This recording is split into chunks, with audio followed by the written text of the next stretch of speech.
Talk about things a little off the wall, but it happened, okay? So this is the colorful 1960s. Now, I want you to think about this. Think of the social classes, okay? You've got lower class, middle class, upper class. Then of course you have lower middle class and upper middle class, right? If you put them in between. So this counterculture movement, which was basically, for lack of a better term, the hippie movement, in America. What social class, Kellyanna, do you think made up the counterculture movement? Were they the lower class, the middle class, the upper class, the lower middle, or the upper middle class? What type of people were kind of the rebellious hippies? Lower middle, good guess. Ivan, what do you think? What? Upper. Upper. Been teaching this a long time. I've never heard that. But it's usually just upper. I didn't know there was. Is there an upper? I guess that would be the billionaires. Like upper, middle, upper, and then lower. Or okay, so what's your choice? Lower. Lower middle. Most people say lower middle. It was actually the upper middle class youth. Yeah, that made up the counterculture. Upper middle class youth. Anybody know what the biggest symbol of the counterculture movement was on males? Biggest symbol. You could tell this kid was in the counterculture in the 1960s. Long hair. Very good. Long hair in males. Now, I can remember from my own youth that long hair became a symbol of defiance between the youth of America and adult authority. And it comes to mind Ed Goyette and Lenore Larson. And we'll talk about Lenore later.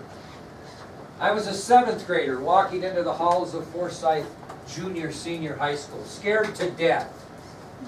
And the first thing I see is Lenore Larson in a miniskirt. The second thing I see is Ed Goyette, the principal, kicking Roger Birdall out of school because his hair was over his ears. Kicked him out. And Roger got on his motorcycle and he protested the entire 3-day suspension by driving it up and down Main Street during the day, making as much noise as he could, so everybody knew that he got kicked. I'm not making this up, okay? I remember close as 1996 when I went to Fort Benton High School as the principal, and they had a lot of problems. And they said, we need you to change a lot of things. We've got to change the discipline. We've got to change the attendance. We've got to get kids to be more academic. It's going to be a hard job. If you do your job right, you'll probably be fired in 2 years. I mean, so I'm thinking this is really stupid to take this job, but a good friend of mine was a superintendent, so I took the job. So anyway, I thought to myself, there's got to be a give and take. So if I'm going to put all these rules in, I got to find something that the kids really don't like. This is 1996. Kids really don't like, and give it back to them in exchange for everything I'm going to do. So I meet with the student council, and I tell them, this is before school ever starts, this is kind of what we got to get in, got to have this attendance policy, this step-ladder program for discipline, things are going to change here. Now what is it that you kids really don't like in your school within reason that I could give back? And I mean, they didn't even hesitate. We're still upset that boys can't grow facial hair in this school. I'm not kidding you, this is 1996. I mean, it's a little ways past the 60s. And I looked at him, and I said, what do you mean? She said, yeah, Mr. Meisner, if you have any facial hair past 2 days, you get suspended out of school and get sent home. I said, really? I can take care of that. So I lifted the no facial hair policy, and for the first 2 weeks of school, we had the mangiest looking beards that may almost compare to Dalton Jeffries. And after that day, only Sam Rankin, it's funny how you can remember that, only Sam Rankin was the only kid that had a mustache. Everybody else was clean shaven, but man, I gave them their facial hair back, and for 2 weeks you thought we were the Mountain Man segment of the TV. They looked all horrible. And anyway, they figured out they didn't look very good in this hair, and they cut it off. So the point is, this really became an issue. And in the 1960s, this is where dress codes came into being. There really wasn't any dress codes in the 40s and 50s in schools for that much. But in the 1960s, because of this change of the counterculture, all of a sudden schools are putting in dress codes, and it became very emotional. I can remember 1972. I can remember it like it was yesterday. Actually, it was 1970 when I was a 7th grader. Kids were all mad because Roger got kicked out of school because his hair was over his ears. got kicked out of school, and Lenore Larson got sent home because her miniskirt was too short. Violated the dress code. And it was short, by the way. I said, I'm going to like high school maybe. But anyway, these young upper middle class people that were involved in the counterculture movement became known as the Now Generation. And that's our first subtopic, the Now Generation. So all of these upper middle class youth that were kind of rebelling against things that were the norm became known during the counterculture movement as the Now Generation. I'm going to tell you a little bit about them. I'm going to give you several things. They had their own beliefs that went against the grain of American beliefs. Okay, everybody was pretty conservative. I'm going to tell you 7 things that the Now Generation kind of believed in that threw everybody off like, oh my God, the world is ending. Okay? The first, and you wouldn't be in this class liking this much if you were in the Now Generation, because they considered the past as completely useless, not worth noticing or studying. So they were not into U.S. history or world history or anything, because the Now Generation believed that the past was useless, not worth notice or study. So you wouldn't see any of the Now Generation thinking this was a very good class to take. Now, the second thing is, instead of being interested in the 4 cores, math, science, English, and social studies, the Now Generation became interested in kind of oddball subject areas of the time, like mythology, astrology, and religion. The Now Generation became less interested in the 4 cores, math, science, English, social studies, and more interested in mythology, astrology, and religion. So that's kind of number 2 and number 3. They lost interest in math, science, social studies, and language arts. And 3, they became more interested in things like mythology, astrology, and religion. Also, Mrs. Grisbowski wouldn't like this very much, or Mrs. Kelton, or Mr. Barris, or Mr. Ivy. The Now Generation developed a very anti-scientific attitude. They developed a very anti-scientific attitude. The 5th trait that went against the grain of American beliefs prior to the 1960s that the Now Generation pressed is they had a very strong rejection toward leadership. They had a very strong rejection toward leadership. Very strong rejection towards leadership. The 6th belief they had that went against the grain of American beliefs at that time was they became very concerned about pollution and the environment. They became very concerned about pollution and the environment. So they believed the past was useless, not worth notice or study. They became less interested in math, science, social studies, and language. They became more interested in mythology, astrology, and religion. They had a very anti-scientific attitude.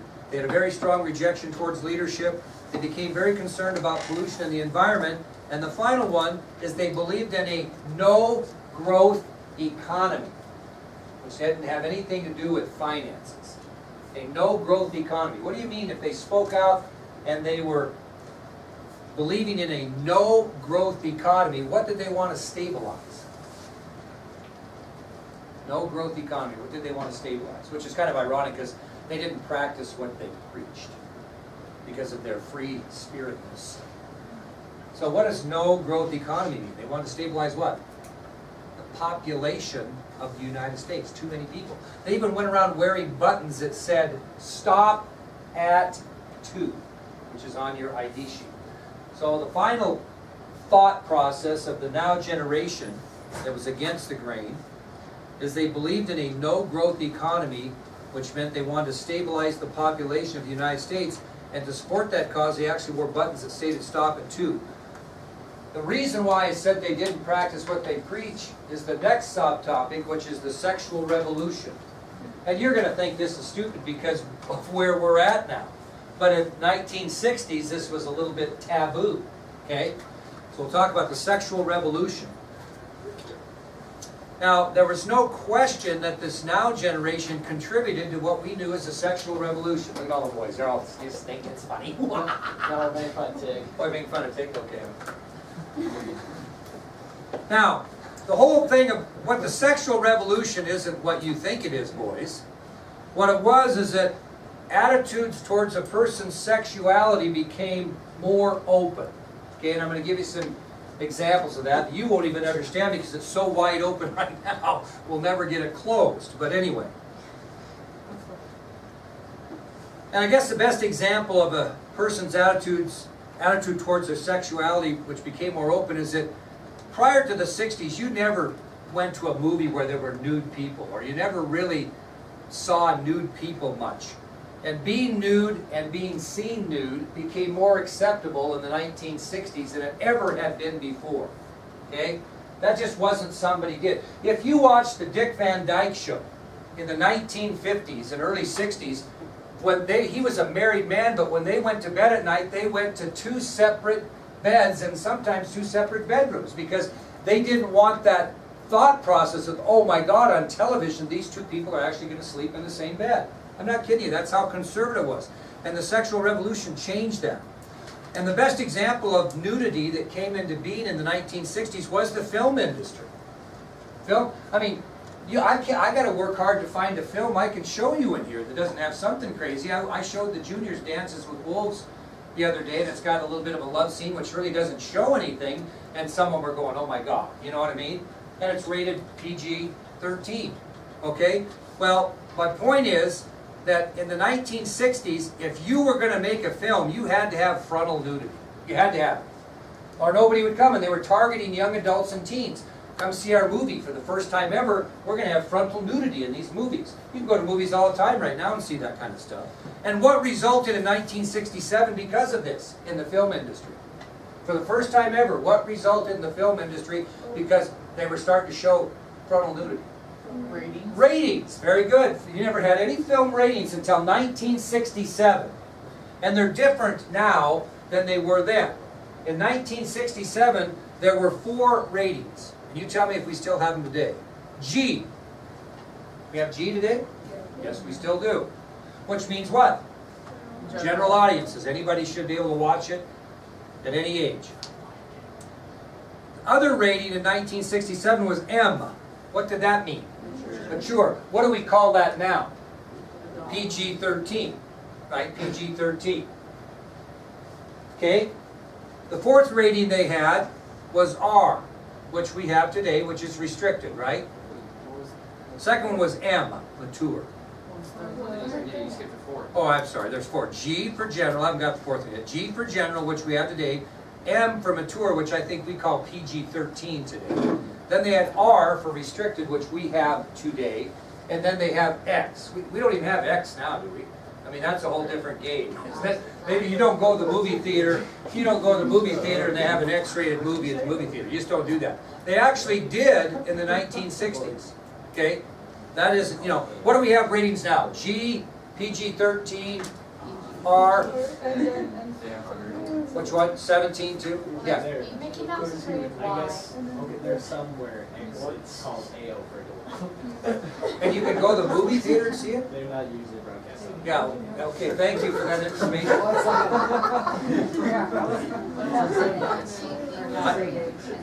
NR, but I don't think they show, now Elise has a good point, I don't think they show NRs at movie theaters because you got to protect yourself. But back at it here, I knew this was going to be sticky with this group. G, M, R, and X came out in 1967 because of frontal nudity in movies. Now, this is a little bit not inappropriate, but it's the way it was.